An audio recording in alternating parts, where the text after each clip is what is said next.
Bonjour à tous. Donc oui, dans le cadre du thème du colloque 2019 de la LPAT, art-thérapie et gérontologie, je propose de vous parler un petit peu de mon installation en tant qu'art-thérapeute en établissement gériatrique et de partager avec vous quelques expériences et difficultés auxquelles j'ai été confrontée. Donc je travaille dans un très gros établissement gériatrique en Île-de-France depuis le mois de septembre. Je dis gros parce que moi ça me paraît encore immense et je me suis déjà perdue à plusieurs reprises, au début en tout cas. Donc il y a un accueil de jour, il y a une partie hospitalisation avec un UCC, un pôle de soins palliatifs, un pôle de réadaptation et ainsi de suite. Puis il y a toute une partie hébergement longue durée avec 2 EHPAD classiques, 2 USLD, un UHR et un UVP. Donc chaque unité a 20 places. Ça fait 120 résidents en hébergement longue durée. Et moi, j'interviens dans ces 6 unités d'hébergement longue durée. Donc, je suis en CDI et je travaille 3 jours par semaine. Donc, cet établissement a fait le choix d'ouvrir un poste d'art-thérapeute car ils sont dans une démarche d'obtention d'un label qui s'appelle Humanitude. Donc, c'est un label qui fait gage de qualité dans les établissements gériatriques et qui prône une prise en charge humaine et le respect de l'humain avant tout. Et de ce fait, ils se sont intéressés aux possibles prises en charge non médicamenteuses et particulièrement à l'art-thérapie. Donc il y a eu les entretiens d'embauche et lors de ces entretiens, je me suis convaincue que c'est parce que je viens de Profac que j'ai réussi à obtenir le poste. Et je crois, à mon avis, que cette démarche Humanitude me semble, en tout cas dans l'ensemble, viser à remettre le sujet au centre des préoccupations et un peu sans s'en rendre compte peut-être. Donc leurs demandes et leurs attentes, ça faisait écho pour moi à l'éthique de l'art-thérapeute et à l'éclairage psychanalytique, bien que ce ne soient pas les mêmes termes à employer. Et dans les premiers temps d'ailleurs, je me suis bien gardée d'employer le vocabulaire emprunté à la psychanalyse. Voilà, donc j'ai effectué ma prise de poste en septembre. Et à ma grande surprise, j'ai été rattachée au service animation. Donc je pense que ça a eu quand même du bon d'un certain côté, puis aussi du moins bon. Du bon parce qu'effectivement l'établissement est énorme, et il était peut-être préférable que je ne me retrouve pas toute seule comme un électron libre dans un établissement aussi grand. J'ai été très bien accueillie par l'équipe animation, donc des professionnels vraiment très gentils qui m'ont accompagnée pour me faire visiter l'établissement, me présenter les différents professionnels, les résidents, puis qui m'ont aussi posé beaucoup de questions sur mon métier. Et dans cette proximité avec l'équipe d'animation, je me sentais en confiance. J'ai vraiment eu une impression de bienveillance et d'intérêt, de curiosité sincère quant à l'art-thérapie. Donc les animatrices me faisaient faire comme un exercice sans s'en rendre compte. Elles me demandaient parfois, là j'ai pas compris ce que tu as dit, est-ce que tu veux bien me le réexpliquer autrement, avec d'autres mots? Et toutes ces questions, tous ces échanges, c'était un petit peu épuisant parfois pour moi, mais en même temps ça m'a beaucoup aidé, je pense, à ajuster ma parole pour présenter mon métier, que ce soit aux différents professionnels, aux résidents et aux familles. De l'autre côté, c'était peut-être un peu moins bon pour moi, parce qu'en étant rattachée comme ça à l'équipe d'animation, ça rajoutait au départ une petite difficulté à faire entendre l'art-thérapie comme n'entrant pas dans le champ d'une activité, du loisir, de l'occupationnel et de l'animation. Voilà. Donc la première semaine à l'établissement, j'ai passé presque tout mon temps à présenter mon métier, au moins une quinzaine de fois par jour. Au bout d'un moment, j'en avais parfois marre et mes présentations variaient et s'arrêtaient même parfois à présenter l'art-thérapie juste comme étant une invitation à un temps de rêverie, quitte à passer un petit peu pour une éliminée cette première semaine. Mais bon, ça s'est fait petit à petit, et puis les médecins ont commencé à me donner des indications, et j'ai commencé les entretiens préliminaires et les séances. Donc à l'hôpital, je ne dispose pas d'une salle, d'un espace réservé à l'art-thérapie, je dois donc me débrouiller, faire avec les moyens du bord. Et dans certaines unités, il y a quand même des petites salles dont je peux disposer, dans d'autres unités, il n'y en a pas, donc on s'installe parfois dans des espèces de petits salons, un petit peu à l'écart, à l'abri. Il y a aussi un jardin qui est un petit peu excentré de l'établissement où il m'arrive de proposer des séances d'art-thérapie. Et il y a aussi un grand nombre de résidents que je rencontre en chambre. Voilà. Donc je propose pendant ce temps d'en profiter pour vous parler un petit peu de quelques rencontres. Je vais commencer par les séances à l'UHR, puisque c'est dans cette unité que j'ai commencé à intervenir en priorité. Donc UHR, c'est l'unité d'hébergement renforcé, donc c'est l'unité avec les résidents avec des démences et avec des troubles dits cognitifs et du comportement importants. Donc dans cette unité, je propose des séances individuelles, des séances groupales et aussi des séances ouvertes aux familles. Et je tenais à vous parler de ça en priorité parce que je pense que c'est vraiment les rencontres avec les gens de cette unité qui m'ont demandé peut-être le plus de mise au travail au départ. Et il n'est pas rare que je sois rattrapée par mon imaginaire qui se remet malgré moi en route et que les sujets me donnent de bonnes leçons. Et heureusement qu'il y a la supervision. Donc j'ai commencé par intervenir dans cette unité. C'était une demande des médecins et aussi une envie de ma part. Il y a peu d'activités qui leur sont proposées. Il y a très peu de gens qui leur parlent pour de vrai. Ils sont très isolés et je me demande un petit peu pourquoi on ne leur parle plus beaucoup et pourquoi on dit qu'ils ne parlent plus. Et je me demande quand même si c'est pas aussi cette extrême solitude qui peut ouvrir à ça, parce que pour parler, il faut bien qu'il y ait un interlocuteur, un destinataire. Et en fait, ils parlent, plus de manière ordinaire, plus de manière banale, ça c'est certain. Et j'entends que ça puisse faire peur dans le champ social de ne pas réussir à communiquer avec l'autre. Mais en art-thérapie, justement, on n'est pas dans le champ de la communication classique, entre guillemets. Parce que l'art-thérapeute, il ne va pas chercher à interpréter et comprendre la parole du sujet, il va plutôt se faire justement destinataire de la parole de l'autre, en accusé-réception, et reconnaître cette parole comme étant singulière et faisant sens. Puis l'art-thérapeute, lui aussi, s'adresse au sujet et lui aussi parle en séance. Et en fait, ça fait un petit peu comme si l'art-thérapeute et le sujet ne parlaient pas la même langue, je trouve. Puis comme si, au fur et à mesure des rencontres, se venaient stresser comme un troisième langage en art-thérapie pendant le temps de séance et à travers le dispositif. C'est ce que dit Madame Royol aussi. Et souvent, en séance, j'ai l'impression qu'ils me parlent un peu comme on leur la langue. Et je ne comprends pas la signification des phrases. Certains parlent avec leur corps aussi. Et je pense notamment à une dame. Je vais vous parler de plusieurs personnes. Donc, comme vous savez, je ne peux pas vous donner leur nom. Et j'ai décidé de les surnommer avec des noms de fleurs. C'est l'idée qui m'est venue. Je trouvais ça un petit peu plus sympathique que la traditionnelle initiale. Voilà, donc cette dame à qui je pense, la première fois que nous nous sommes rencontrés avec Rose, ça m'a un petit peu perturbée. On avait rendez-vous, j'arrive dans l'unité et là elle vient me voir, mais elle vient me voir de près, de très très près. Et elle se met en face de moi et son visage est peut-être à 10 cm du mien, puis elle me regarde fixement, droit dans les yeux. Donc à cette époque, j'avais pas tellement l'habitude avec cette façon de parler et ni l'habitude avec cette proximité du corps et du regard. Les premiers temps dans nos rencontres, Rose, elle me répondait souvent par oui ou non avec la tête, en me faisant un signe de la tête. Elle n'utilisait pas la parole dite verbale. Et quelques séances plus tard, parfois, quelques mots sortaient de la bouche de Rose pendant nos rencontres. Et c'est une question que je me suis posée. Je me demande alors parfois pourquoi elle n'utilise pas la parole dite verbale. Est-ce qu'elle veut pas? Est-ce qu'elle peut pas? Est-ce que c'est un mélange des deux ou autre chose? En fait, j'en saurais rien et ça me dérange pas. Ça reste un petit quelque chose un peu mystérieux pour moi. Et aussi, à un moment, j'ai eu l'impression que quand je m'adressais à elle d'une façon qui suggérait une réponse de sa part, en posant une question en fait, que ça avait l'effet inverse d'une prise de parole. Comme si elle bloquait à cause de ma façon à moi de lui parler. En revanche, à l'inverse, j'ai remarqué que quand je m'adressais à elle sans attente de réponse en particulier, juste en prononçant une ouverture, parfois des mots, des phrases surgissaient de la bouche de Rose. Du coup, en accord avec mon superviseur, je prends garde maintenant de ne plus lui poser de questions en m'adressant à elle.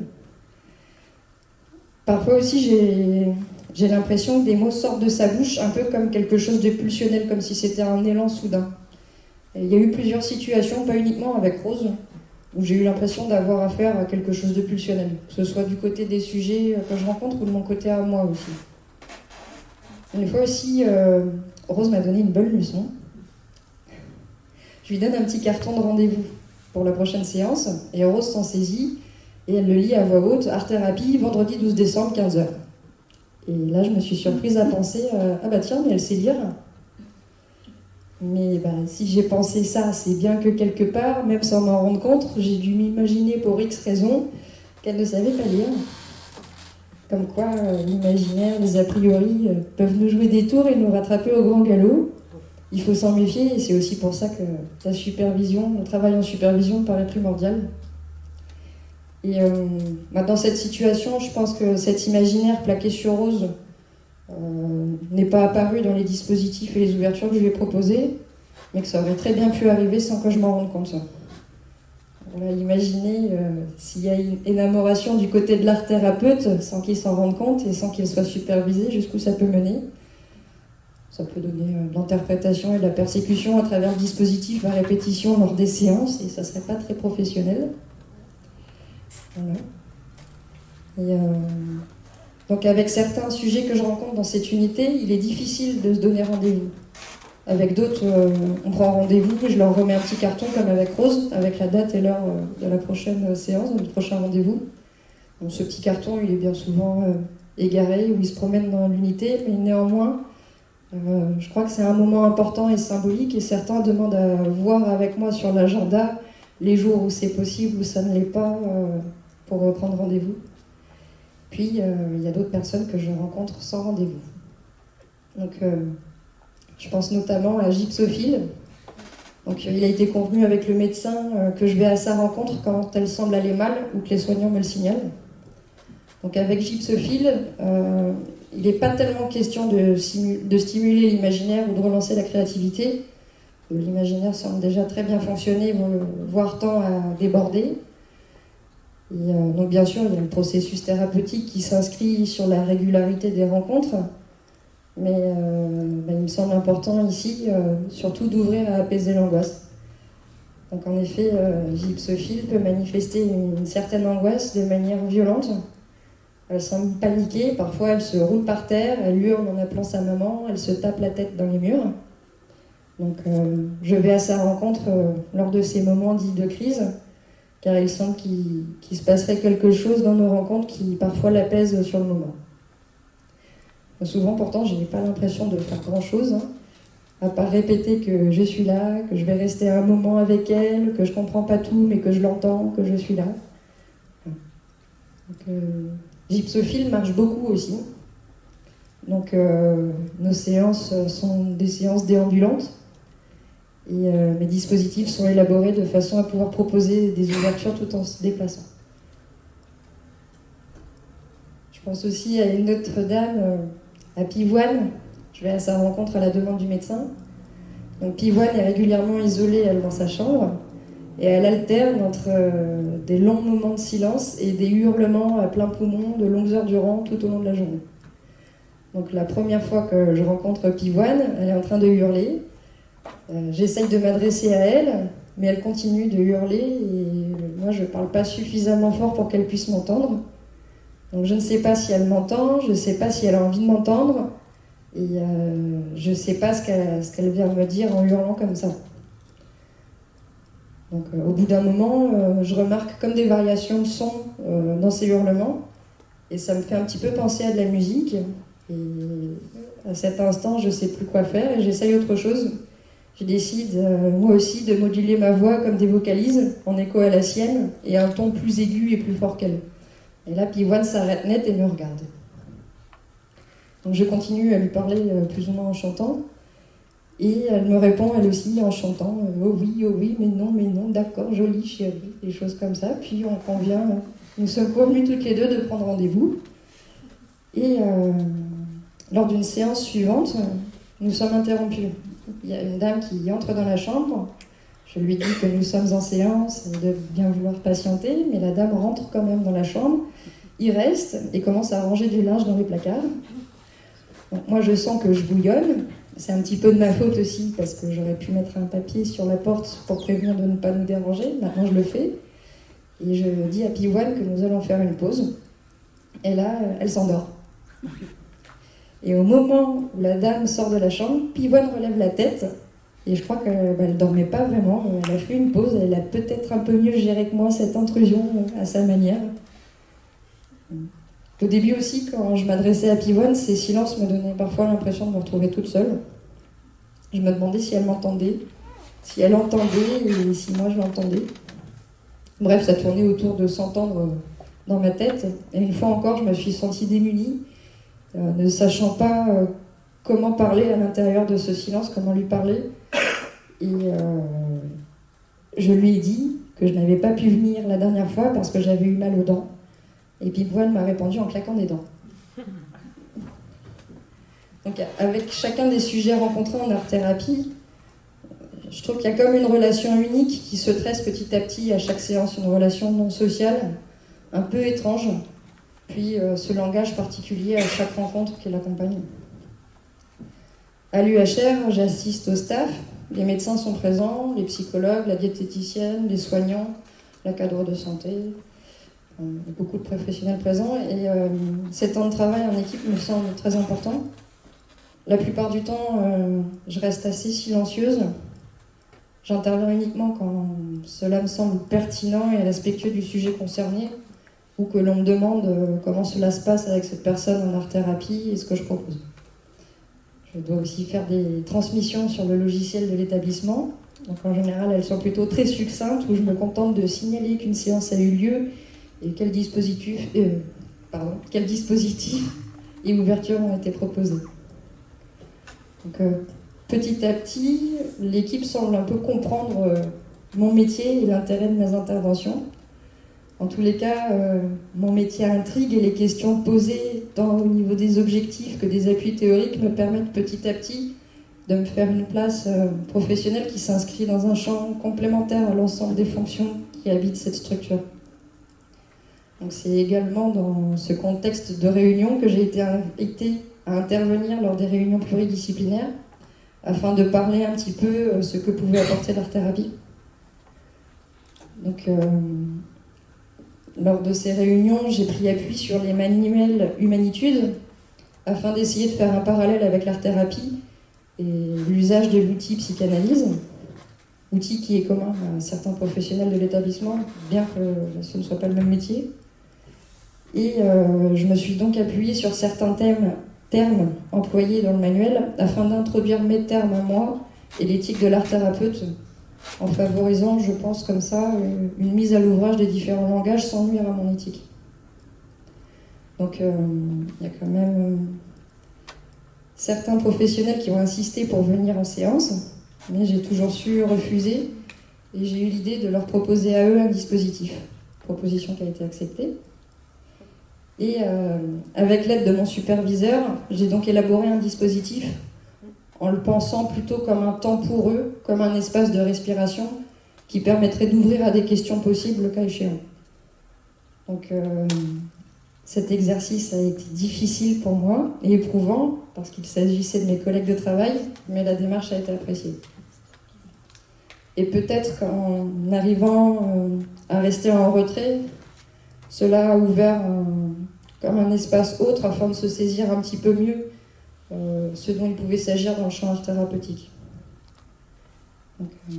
J'interviens aussi dans les autres unités, l'UVP, donc c'est l'unité de vie protégée, pour les personnes dites démentes avec des troubles modérés.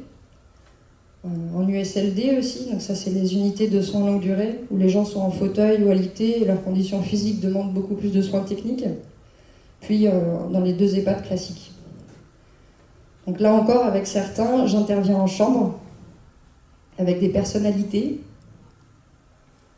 Personnalité, les deux, pardon. Et c'est un petit peu particulier en chambre, parce qu'on rentre quand même dans l'intimité de la personne, et j'ai dû repenser mes dispositifs en conséquence.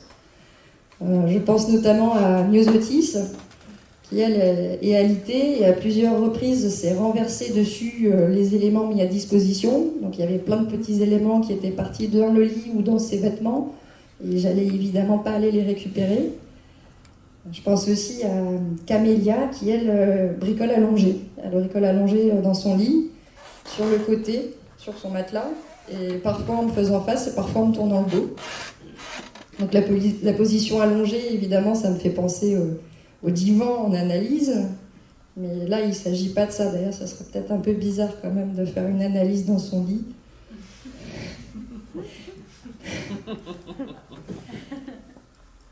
Désolée. Mais donc, bien qu'il y ait la structure du dispositif entre deux, c'est quand même, je trouve, un petit peu étrange une art-thérapie au lit, et c'est quelque chose qui me pose encore question. À suivre.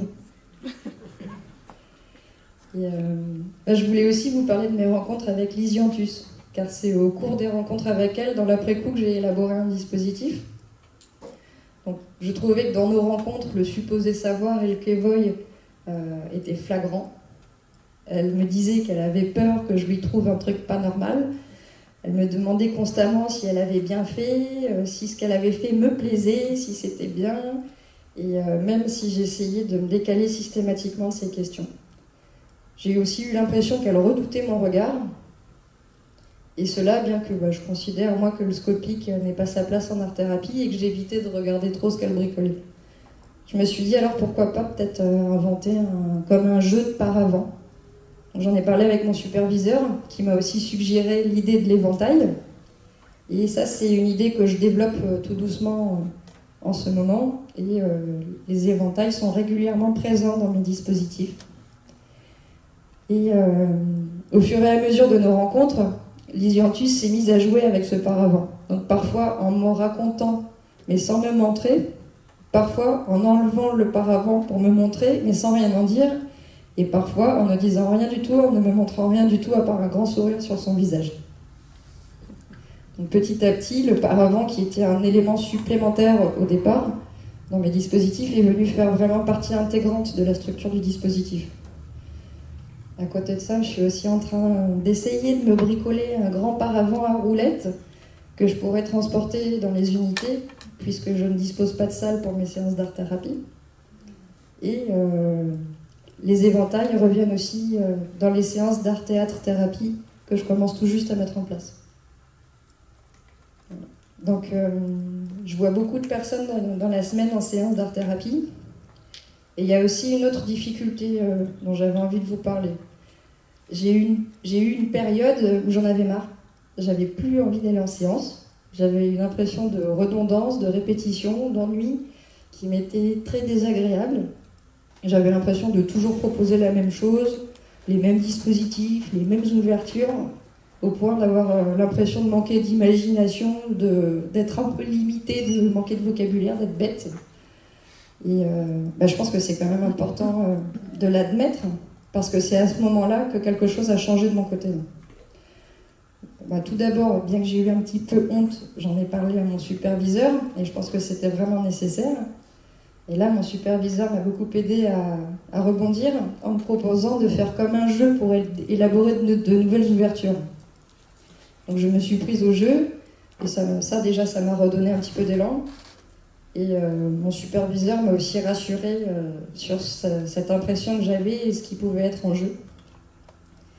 Puis il y a autre chose qui s'est passé en même temps dans les rencontres.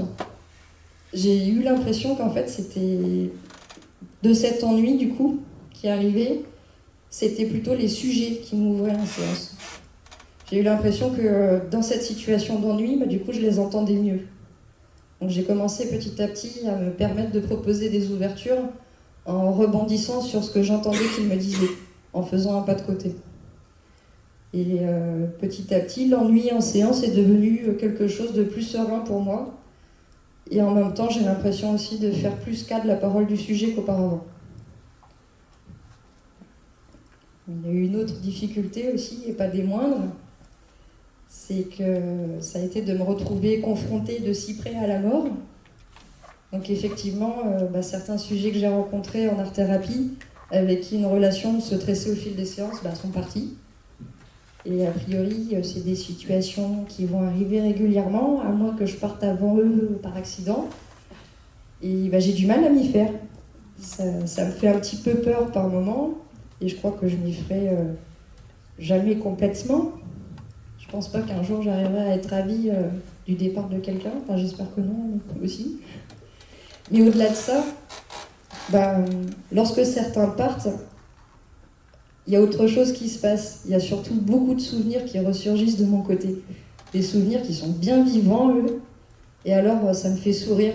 Et j'ose espérer, à travers nos rencontres, avoir été un petit rien du tout, un petit presque rien du tout, qui pour le moins n'aura pas fait de mal, n'aura pas nui au sujet, avec toujours ce parti pris, ce pari de la vie, de la poésie, de la rêverie jusqu'au bout du voyage de chacun.